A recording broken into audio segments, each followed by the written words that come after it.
Last episode, we built the Space Marine Captain. Carefully, precise, and every mold line removed.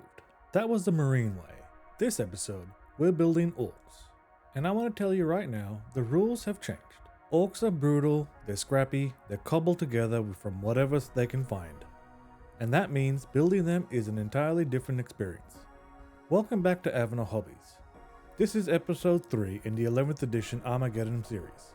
We've unboxed the box, we've built the Marine Captain, and now it's time for the green side of the table. Today we're building the Warboss.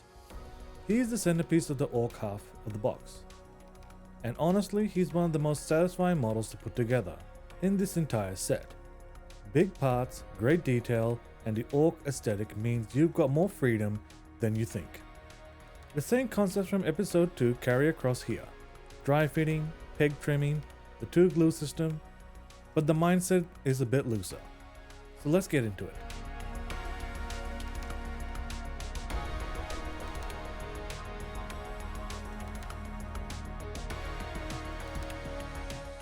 The same toolkit as last episode. Let me run through it quickly, because if you've watched episode 2, you already know most of this.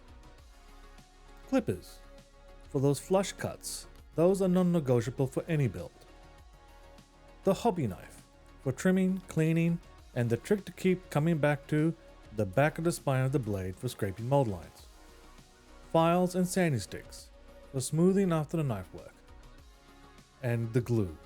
I've got 2 bottles.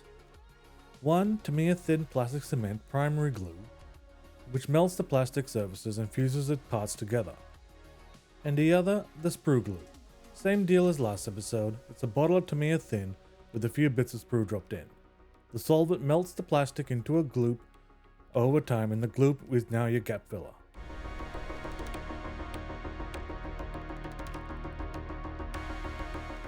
One thing you'll notice straight away, the Ork aesthetic.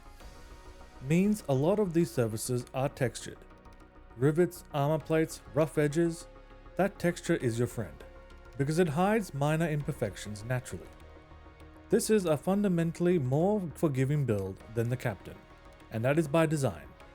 The same clipping discipline applies as episode 2. First cut leaves the nub, the second cut removes it cleanly.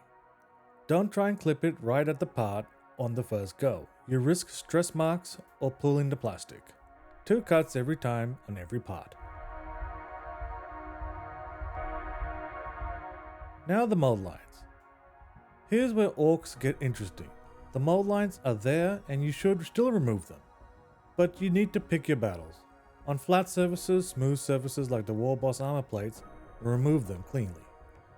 But on textured areas, heavily riveted surfaces, rough skin, mechanical bits, a mold line is almost invisible and spending 10 minutes chasing it isn't worth your time.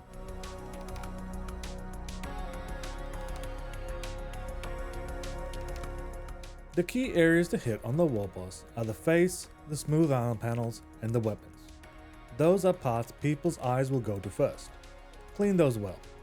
The rest are a quick scrape and move on. Now for the pegs. The same rule applies as episode 2. The locating pegs on the Ork parts can bottom out before the surfaces meet flush, especially on the bigger body joints. Trim a small amount of the peg tip with your hobby knife or clippers. Test fit. Check the surfaces are meted properly, then glue. The pegs still guide the part into position, you've just given it more room to sit in all the way.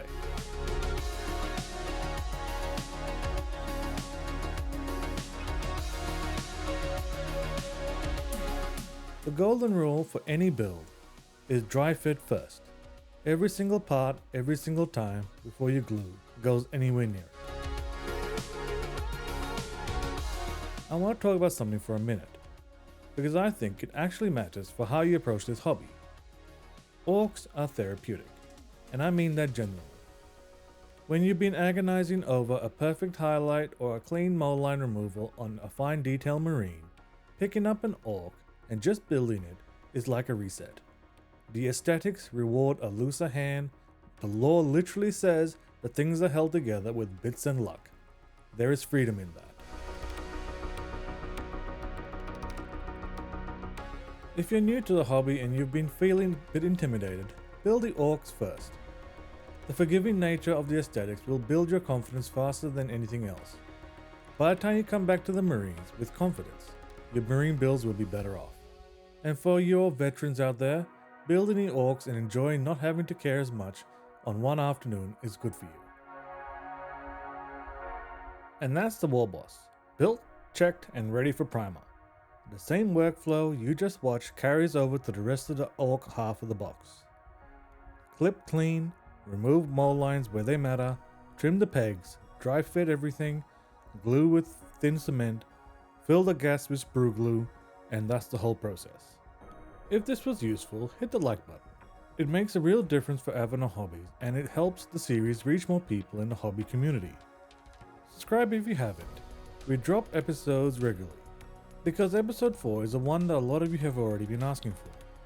We're going to be choosing which Space Marine chapter for this army. I'm going to walk through how I make that decision. The low angle, the paint scheme, the complexity. It's a different kind of episode, and I think you're all going to enjoy it. I'm Avanor Hobbies, and I'll see you in the next one.